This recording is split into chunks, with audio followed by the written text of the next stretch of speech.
this. Hi, and welcome to Evening Magazine. We are so happy to be in Anacortes tonight. A couple of things are going on. First, we have this special story on a local muralist who is also part historian. Bill Mitchell is behind these creations. There is an artistic gene, and I think I caught it in my family. Simple pencil lines, quite a character. Can you give us your name, where you're from, and your profession? My name is Bill Mitchell. I was born in Shreveport, Louisiana in 1949. Moved here in 51. And I guess I'm an artist, or an artiste, depending on your definition.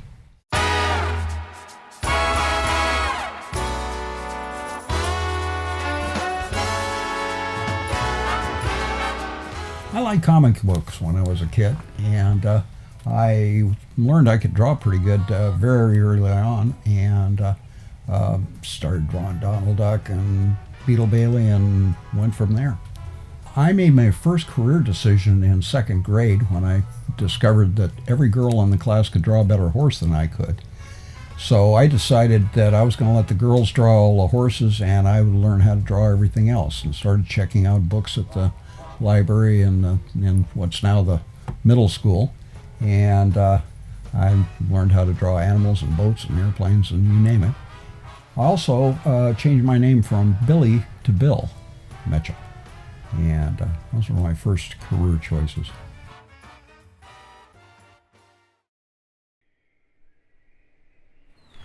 Hey, have I got a couple of cigarettes in here?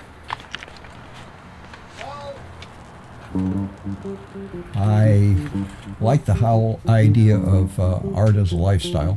I recognized early on that artists are given a little more freedom than other people, and allow them a little more eccentricities. I like the idea of freedom. I was inspired by a lady named Bubbles over on Guaymas Island, and Philip McCracken. He was a world-renowned sculptor. I took art classes in high school. You know, I drew all the way up through there, and kept notebooks. Did a lot of drawing, a lot of characters, invented stuff, and drew other people's stuff as best I could. I was going to go to the San Francisco Art Institute. My grandmother was going to pay the tuition, and had this old trunk packed with everything I wanted to take to San Francisco. Got waylaid by marriage along the way. Ended up going to Skagit Valley College. Kind of drew it out a bit because I was trying to stay out of Vietnam. I thought that was a bad situation that I didn't want to have any part of. Ended up, after breaking my neck, going to Western for a while. And that's what really gave me my direction.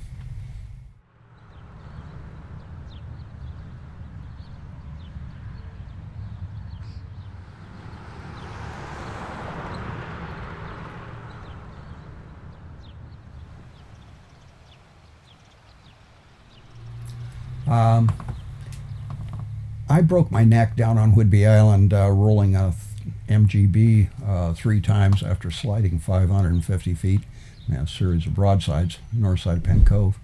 And found out during my stay in a rehab center in Puyallup that I could still draw. A couple of weeks out of the rehab, I fell into a cartooning job for the Northwest Passage, the last underground newspaper still standing in 1972. Did that for about 2.5 years and got pretty good. Considered doing a comic strip for the newspapers, getting syndicated. I was doing political cartoons, but I found I didn't like doing political cartoons. You had to take generally bad situations and try to make a joke out of it. You know, it's very grueling, and you had to, be in touch with the news and I didn't want to have a syndicated comic strip either, because then I was going to be anchored to some particular characters, and I wanted to be creative. It's when I get to invent things, and I loved inventing things with a pencil. Because one of the things I learned at Skagit Valley College is that I didn't want to be a traditional artist. I didn't want to have to frame things, and I didn't want to have to deal with galleries or patrons or any of that stuff. I didn't want to have to make up titles for my work. I didn't want to have to explain it. I didn't want to do any of that stuff that I call the art game. So I kind of found a way around that. The Anacortes Mural project has been perfect for me.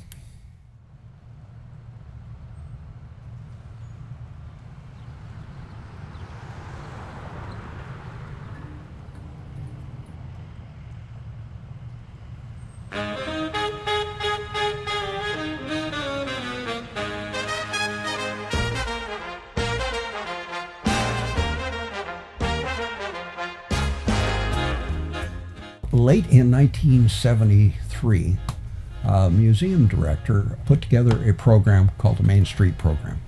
They met with all the movers and shakers and public officials, gave a presentation on how to beef up your downtown and make it successful, make it come alive.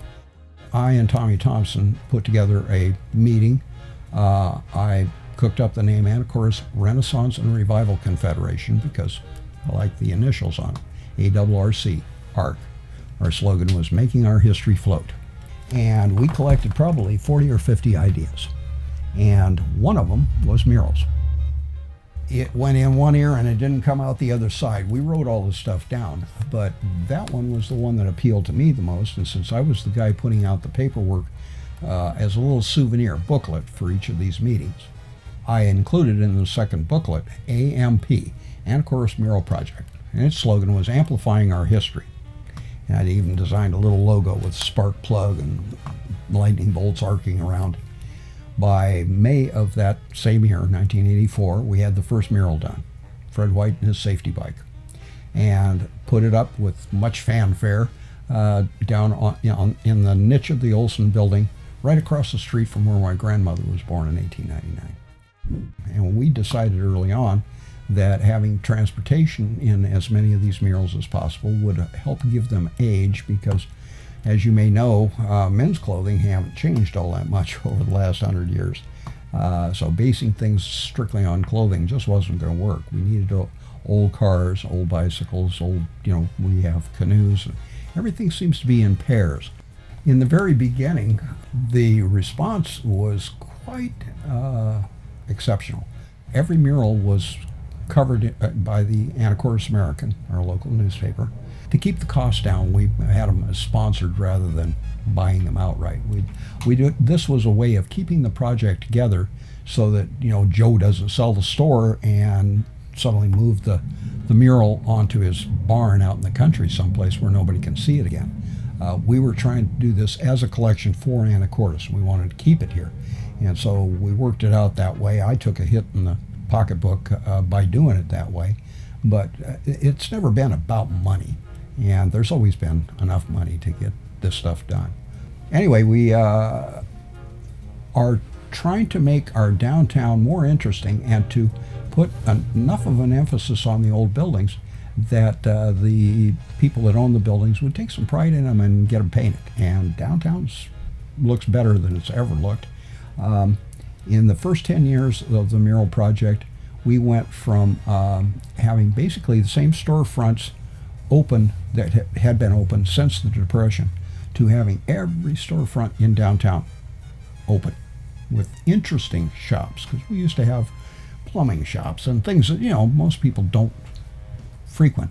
And now we have a pretty lively downtown, and I think the mural project has something to do with that.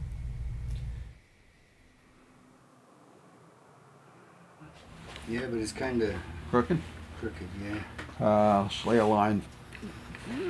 It's not crooked. In order to make one of these murals, you need a sponsor. Usually that would be a family member or friends coming to you and saying, we'd like to do a mural of Uncle Bob.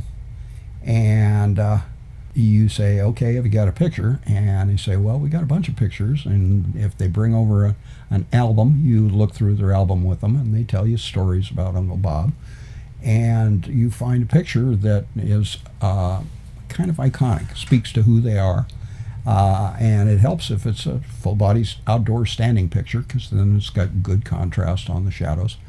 And once you decide on a picture, then I would make a copy of it, I'd take the little picture, blow it up to where I could work on it, and make whatever changes needed to be made. It's called Frankenstein Work. It's lopping off arms and redrawing things, and I've done head transplants. You know, you've got a portrait, but you don't have a body, and I've done a couple of those. Anyway, you get the image the way you want it, and then you make an acetate. You project it onto your plywood, which has already been prepared with 1 coat of primer and 2 coats of acrylic latex, put on with a foam roller so that you have a nice pebbled texture on the thing. That's partly to knock down the shine on the paint, because the paint is very glossy at first. But anyway, you project it, you draw it in pencil, you lay it down and put a cut line around it, making sure that you don't make any mistakes, because if you cut it wrong, it's pretty hard to paint it right. So you get that all figured out, and then you take it out in the backyard. And here comes the noisy part. With an electric jigsaw, you cut it out. You route what needs to be routed with a router. You do a little carving in the corners where a route meets a square edge, and do a little sanding, a little puttying. You epoxy the edges and cover them with acrylic latex, and then you paint it. And we paint the backs as well. The back has almost as much paint as the front, and that's to stabilize it and to keep the bugs and the water out of the back side of it, because they'll rot from the back if you don't do that. Once you got all the prep work, you're left with what I call a done plug, which is all ready to paint in color. And you've already got your pencil lines where all your features are. And if you've got a pretty good drawing of the thing, it's relatively easy to put in the various colors and stuff. I have less trouble with faces than I do with clothing. Even as simple as pants can be more complicated. It sounds odd, but wrinkles are tough. That's why so many young artists do nudes. It's because wrinkles are really, really tough. So.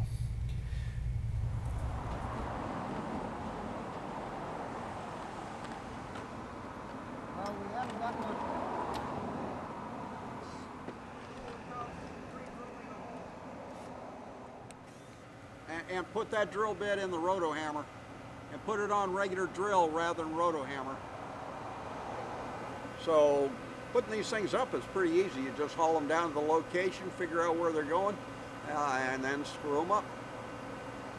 That easy? That easy. I think that was a good one. Bless. All of the coverage with the Anacortes American, we started getting calls from all over the country. It must have been a dozen states called me wanting us to do murals for them. And I told them that once we were done with the Anacortes Mural project, that, call me in about 10 years. At that time I thought it would be about a 10-year project to be able to fill the downtown with murals. As it is, we're now almost 35 years into it, and I'm going to be turning 70 next year, and it'll be half my life that I've been working on this one project. It's probably going to be the thing I'm noted for, though I think I've been a lot more creative and clever in my cartooning than I ever was with the mural project. You kind of got to do it the way it's got to be done to make it look like who it's supposed to look like. So one of the reasons for the mural project was to get people to explore our town and look a little closer at the buildings.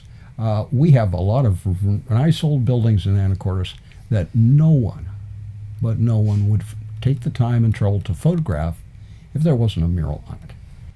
I've known a lot of the people that are in the mural project, and it's a real honor for me to be able to honor them. Some of these people are just the salt of the earth.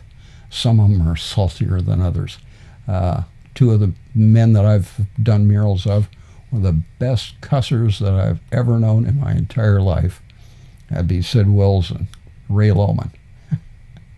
Oh, I used to love to hear those guys when they'd go off. But it's been a real honor to be able to do these murals, and and honor these people.